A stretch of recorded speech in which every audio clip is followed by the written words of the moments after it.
यूँ तो भारत में हमेशा कोई न कोई घटना घटती रहती है, हमेशा छोटी-बड़ी घटनाएँ होती रहती हैं। लेकिन कुछ घटनाएँ ऐसी होती हैं जिनको सुनने या देखने के बाद हमारे आपके रोंगटे खड़े हो जाते हैं। दरअसल हमें आपको ये बिल्कुल स्वीकारना मुश्किल हो जाता है कि कोई क्या इतने गंभीर तरीके से, इतने दुर्दांत तरीके से हत्याएँ कर सकता है। दरअसल ऐसा ही एक मामला पिछली 1 और 2 जनवरी 2024 कल यानी कल की रात यूपी का एक जिला है बदायूं, वहाँ देखने को मिलती है। दरअसल वहाँ पर नए साल पर एक प्रेमी जोड़े ने मुलाकात करने की सोची। तय वक्त पर वादे के मुताबिक जो प्रेमी है, अपनी उसकी समुदाय की जाति की प्रेमिका होती है, 20 साला लड़की होती है, उसके यहाँ रात को पहुँचता है।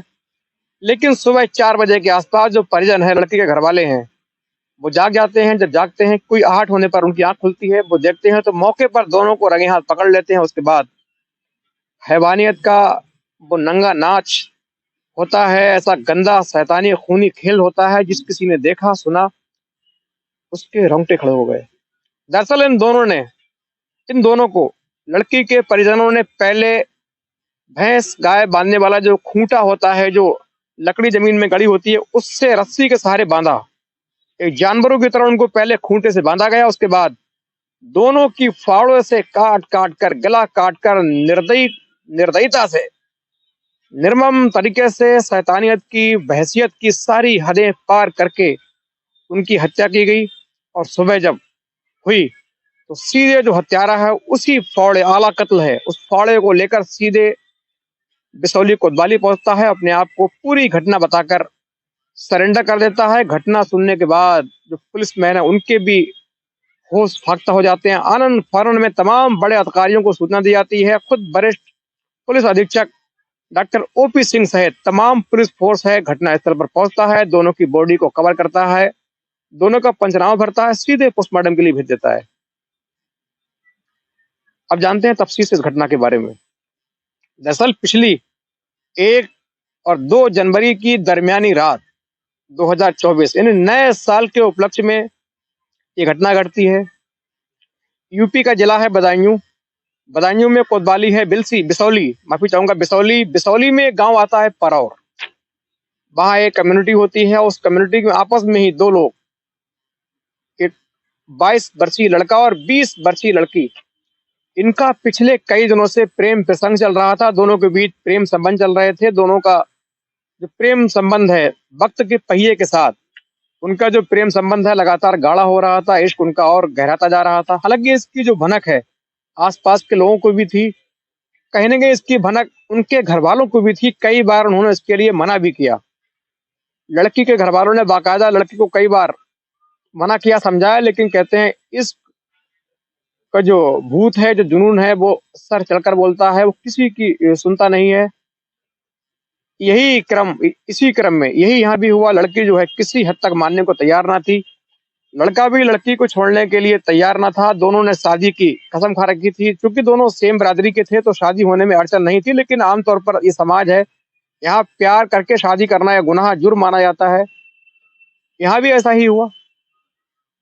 लड़की के घर वाले जो है लगातार लड़की को समझा रहे थे, बुझा रहे थे, लेकिन लड़की मानने को तैयार ना थी। लड़के के घर वाले भी उसको समझा रहे थे, लेकिन लड़का लड़की दोनों किसी की सुनने को तैयार ना थे। उनको तो सिर्फ पड़ी थी कि हमें शादी करनी है, साथ जिंदगी जीनी है, साथ मरना है, साथ रहना है, साथ जीना है।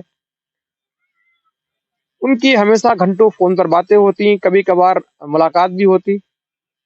और ये सिलसिला यूं लगातार चल रहा था। वक्त गुजर रहा था। वक्त का जो पहिया है जिस रफ्तार से चल रहा था, उससे कहीं ज्यादा रफ्तार से उनका जो इश्क है वो आगे बढ़ रहा था। उनका इश्क चल रहा था। दोनों में बात हो रही थी। दोनों छुप छुप के उनका मिलना भी था। हालांकि गांव के जो आसपास के लोग हैं, आस पड़ोस के लोग हैं, उनको इस घटना की पूरी जानकारी थी। क्योंकि इश्क और मुश्क कहते हैं छुपाए नहीं छुपता। लेकिन ये दोनों, इन पर इश्क का भूत सवार था। दोनों मानने को तैयार न थे। दोनों मिलते, मुलाकातें चलती।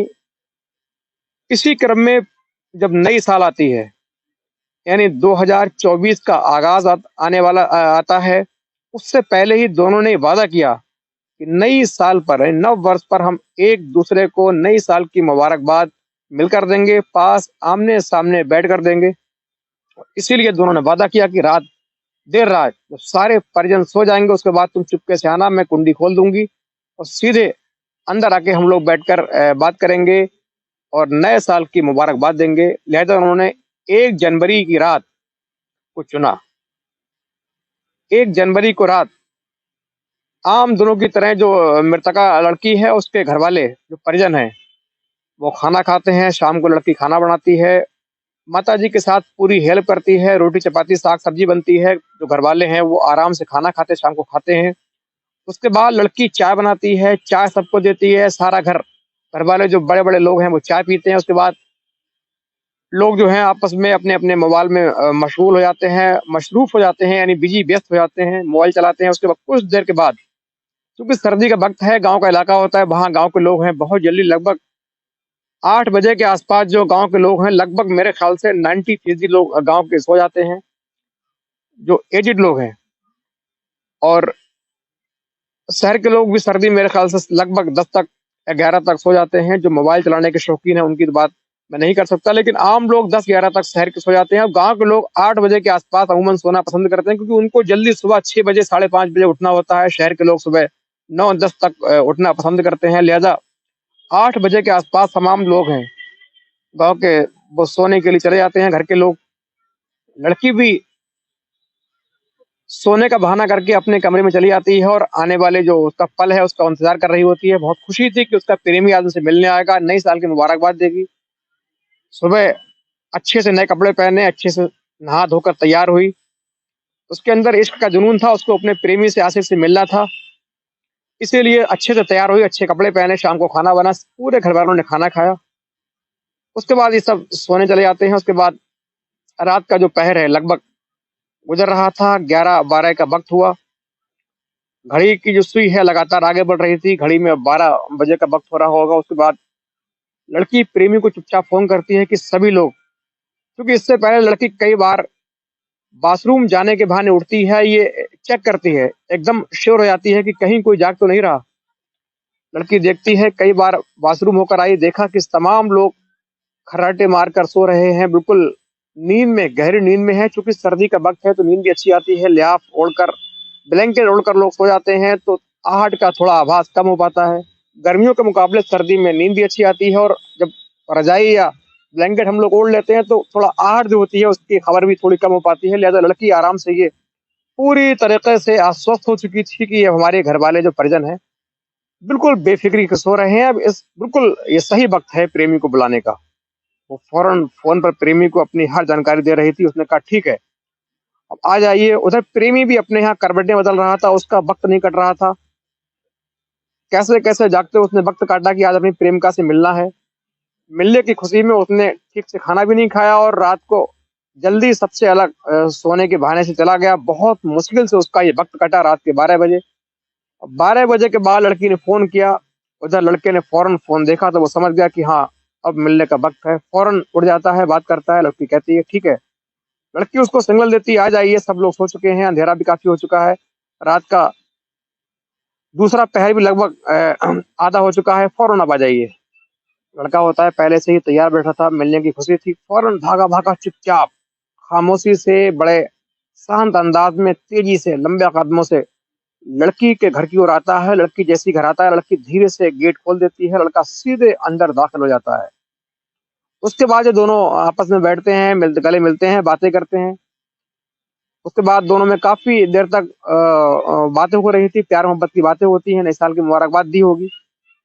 हालाँकि जो लड़का-लड़की जिनको बताना था ये बातें, वो अब इस दुनिया में नहीं है, लेकिन अमूमन जब मिले होंगे तो नए साल की मुबारकबाद दी होगी, प्यार-मोहब्बत की बातें की होंगी और इस दौरान उनका जो वक़्त है, काफ़ी तेज़ी से गुज़रता है। जिस धीरे-धीरे जो वक़्त मिलने का स्लो बहुत देर से कट रहा था, वो वक़्त बहुत जल्दी कटा होगा, बहुत जल्दी रात सुबह के लगभग 4 बजने को होते हैं। उसी वक़्त कोई चीज़ इन दोनों के लगने से, हिलने से कोई चीज़ ज़ोर से गिरती है और बाकायदा ज़ोर से आवाज़ होती है, आवाज़ के साथ ही जो परिजन हैं, वो जागते हैं। चूँकि गाँव के अमूमन लोग उनकी नींद सुबह 4 बजे तक पूरी हो जाती है, चूँकि शाम को मैंने बताया जल्दी सोना पसंद करते हैं, तो सुबह 4-5 तक उनका उठने का वक़्त होता है। अब उनकी नींद पूरी हो चुकी थी, कच्ची नींद में थे अब।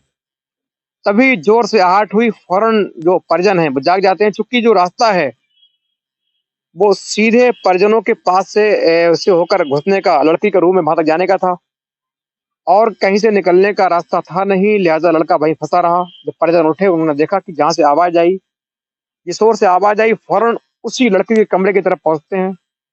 अंदर देखते हैं, गेट खुलवाते हैं तो देखते हैं कि दोनों एक साथ बैठे हुए हैं और आपत्तिजनक अवस्था में भी है। इस पर जो पिता है लड़की, उनका खून खौलता है, फौरन जाकर दूसरे लोगों को उठाता है और अंदर दोनों को पकड़कर जकड़ लेते हैं। पहले अच्छी तरीके से उनकी बहुत बुरी तरीके से पिटाई करते हैं। मारने तोड़ने के बाद इनके दिमाग पर एक भैंसीपन का जो भूत है सवार होता है। उन दोनों को रस्सी से बांधते हैं। सामने आंगन में ही, जहाँ उनकी भैंसे वगैरह, अमूमन जो जानवर होते हैं, जो पेट होते हैं, पालतू जानवर हैं, गाय वगैरह, ये सब बांधी जाती हैं, उसी खूंटे से इनको जानवरों की तरह बांधते हैं। दोनों को पास पास बांध कर फिर फौरन जो लड़की के परिजन है, अंदर जाकर एक फावड़ा, जो फावड़ा होता है, कहेंगे उसे कुदाल भी कहते हैं, जिससे मिट्टी खोदने का काम खेतों में किया जाता है, उस फावड़े से, जो तस्वीरों में आप देख रहे हैं यही फावड़ा है, उस फावड़े से फौरन उन दोनों के गले पर, कान के आसपास, गले के आसपास पूरी भैंसीपन से, शैतानियत का नशा लेकर, पागल होकर, दरिंदा बनकर पूरी ताकत से जोरदार चोटें करते हैं। एक के बाद एक लगातार चोटें हो रही थी। लड़का लड़की दोनों तड़प रहे थे। दोनों की तड़प आसपास के इलाकों में जा रही थी, लेकिन लोग सो रहे थे, लोग नहीं आ पाए। लेकिन जब तक और लोग जागे, तब तक इन्होंने कुछ ही सेकंड में उनका काम तमाम कर दिया। एक खून का जो फव्वारा है चारों ओर फैल चुका था। फौरन इन लोगों ने कपड़े बदले, दोनों को वहीं पड़ा रहने दिया। दोनों ने तड़प तड़प कर एक साथ, दोनों प्रेमियों ने दम तोड़ दिया। उसके बाद सुबह होती है। धीरे तुरंत ये फौरन वही फावड़ा लेकर, आला जो कत्ल है, जो हर मौके पर कत्ल में इस्तेमाल हुआ, उसको लेकर के सीधे बिसौली कोतवाली पहुंचता है। वहां जब पुलिस उसको देखते हैं कि फावड़ा लेकर व्यक्ति अंदर आए, पूछते क्या हुआ।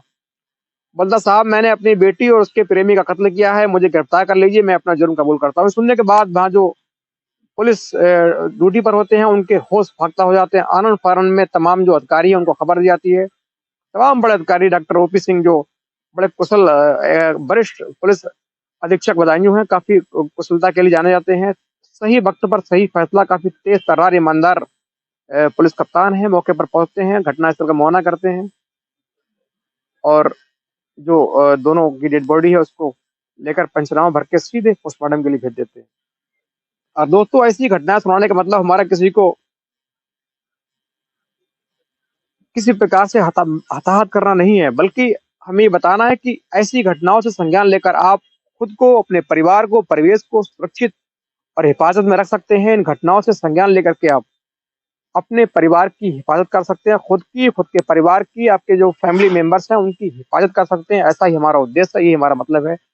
और यदि वीडियो आपको अच्छा लगा हो तो लाइक, कमेंट और सब्सक्राइब जरूर करें और कमेंट जरूर करिए। घटना आपको, ये कहानी कैसी लगी, कमेंट जरूर करें।